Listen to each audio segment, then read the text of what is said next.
Divisions in Israeli society are being underlined once again, following a week of violence which has reopened old wounds. Tuesday at the Knesset, Israel's parliament, members of Israel's rival political camps sparred over the nature of the government's response to the events of last week.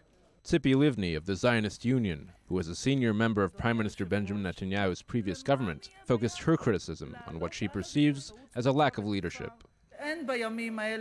There is no king in Israel these days.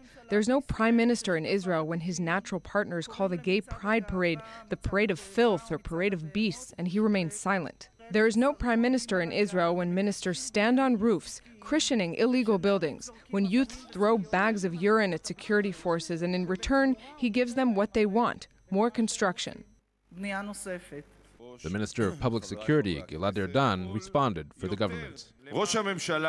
The Prime Minister, the ministers of the government, and members of parliament, from right and left, have condemned these despicable acts of murder and have expressed true shock and pain.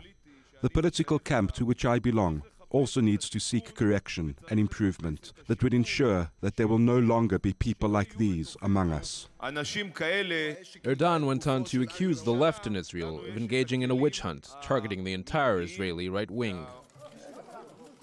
Meanwhile, on Monday, Israeli internal security services arrested a man described as their #1 target, 24-year-old Meir Ettinger, a leader of a group of underground Jewish extremists, suspected of being behind the burning of the Church of the Multiplication in June. Ettinger is the grandson of Rabbi Meir Kahane, the founder of the Jewish Defense League, an extremist, ultranationalist, right-wing Jewish group known in Israel, where it was eventually outlawed, as Kach. Ettinger was also questioned in regard to the burning of houses last week in the Palestinian village of Duma, in which a toddler was murdered. At this stage, there is no proof connecting Ettinger or his group to the incident. It says in the Bible, if you do not drive out the inhabitants of the land, those you allow to remain will become barbs in your eyes and thorns in your sides. All of Israel must be in our hands.